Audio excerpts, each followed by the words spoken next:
How we treat our children matters. So this is in the small sense of how we treat our kids, my niece or nephew, my friend's child, your child, but also in the broader sense. We draw back from the parent who mistreats their child in public. And when we go to another country and we see kids begging in the street, we think, well, we don't do that in America.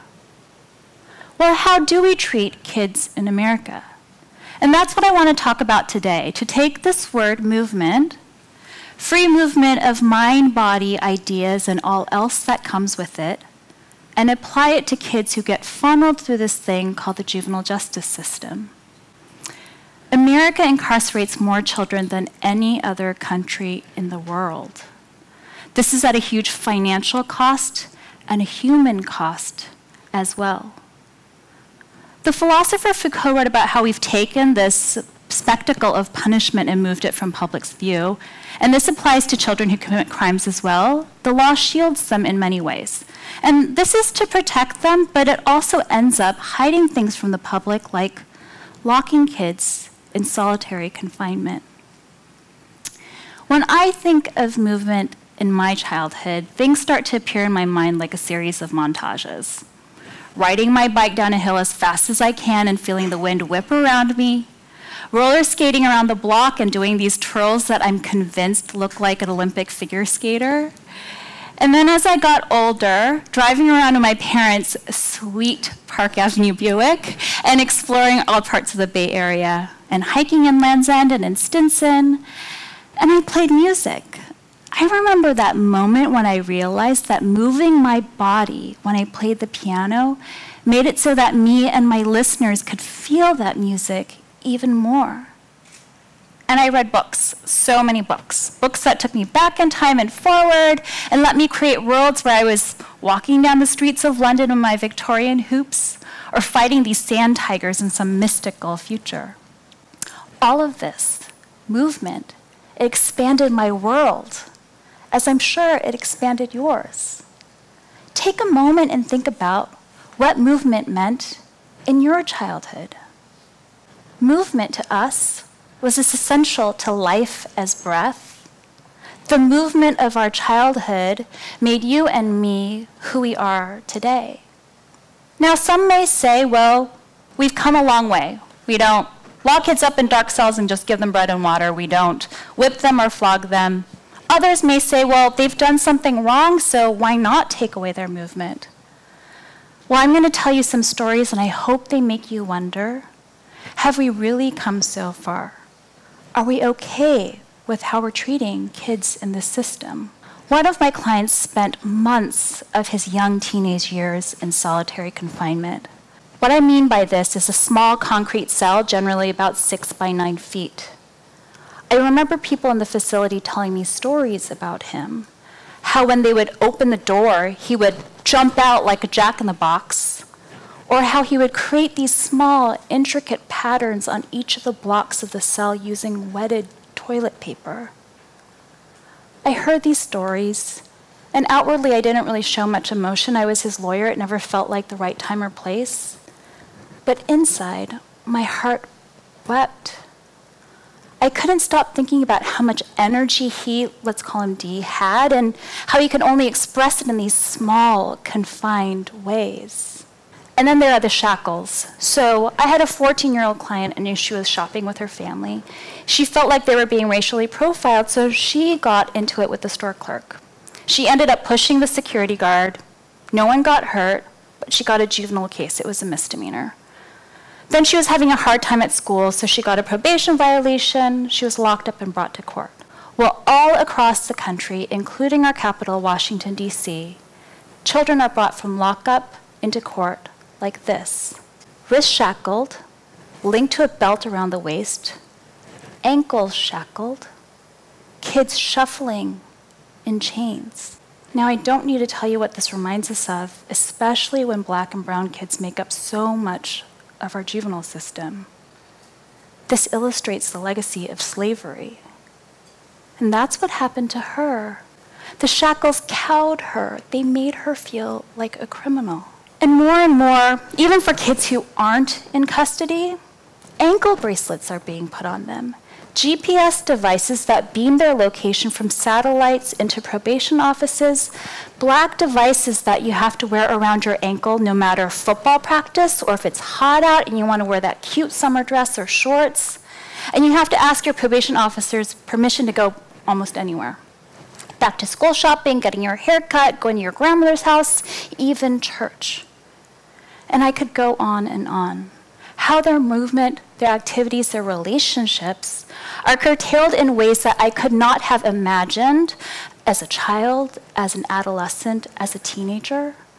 And this is just at the time when their bodies and minds need to stretch and grow.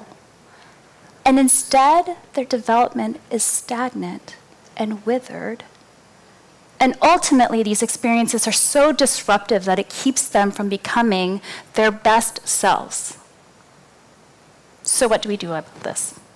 Did I just tell you all of this so we can go home and cry? No. I'm talking about the juvenile system here because I hope, first and foremost, that it creates a feeling of empathy, a sense that these children are not others but our children, and that if we think about how movement was important to your development, my development, our happiness, that we see how valuable it is for everyone. And second, that change is really possible. We've all seen the kids marching against gun violence. It's inspiring. Kids don't know the boundaries yet. It makes them a little reckless, but it's also what makes them so amazing. Kids are going through this fantastic period of change about everything about them, a change that's not going to happen again. They're reacting, adapting to their environment, and soaking everything in. And so there's hope, even for the children who are thrown away and locked up. One of my last jobs at the public defenders was visiting kids who are locked up for long periods of time. And they're kind and polite. They dream. They read books and poems. They're funny. Because kids are ever hopeful beings. I remember meeting Dee again a few years later, and I would always save him for my last visit because he would just make me laugh. He could imitate anyone. Months of solitary confinement was not going to stamp out his essence. And there are people who are doing interesting and innovative things, like focusing on peace circles that talk about healing instead of incarceration, and people who are looking at youth incarceration as a public health issue, people who are bringing music and yoga into juvenile halls, mentoring kids and actually being there for them through thick and thin. Common sense always told us, and research confirms, that we have to do better for kids, especially those who've had a hard time, that they need mentors, that we need to connect them to things that make them tick. So change is happening. Reforms are taking place. But is this enough? Because minds need to be changed for reforms to truly take hold. Institutions need to change, be re-examined, possibly dismantled. If research is telling us that locking kids up doesn't work, then let's try something that does. That makes their lives better, not worse. That makes us as society actually safe and more whole. Why shouldn't we contemplate a fundamental reimagining of this thing called the juvenile justice system? And so I ask, can movement as empathy and vitality spark change? Can this truth that movement is as essential to life as breath be the foundation and the barometer for how we treat kids in the juvenile justice system? And finally, this, to me, is hope for the beginning of that transformation born of movement, that I'm having a dialogue with you, that I'm telling you my clients' stories. Now, I'm not my clients, a far cry. When they would sit with me, they would think, you're such a nerd. Well, first they would try to figure out what kind of Asian I was, and then they'd be like, you're such a nerd. Well, despite our differences, they trusted me with their stories and how they really felt when they were in these places and experiences that tried to crush them. And we would breathe together. Because sometimes the only thing that they could do and not get in trouble is to do the one thing that's essential to all of us, to breathe. And so I would say to them, I'd ask you to do this with me. Breathe in deep. Raise your shoulders up to your ears. And let go. And we would do this not just to create separation from the hardness that lay outside that visitor's door, but to create movement through breath. And so I take their trust, and I'm telling their stories. Because there is power in telling people's stories.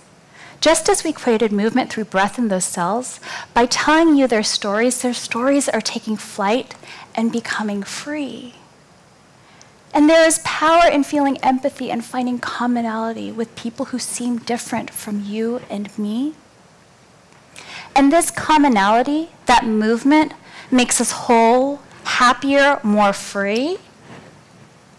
I hope you take this the next time you hear a news story that only tells the criminal side of a child, when a mentoring opportunity comes up, when the nitty-gritty of your city, county, state laws and budgets come up, and you ask yourself 2 questions. How are we treating our children? Are we letting them move?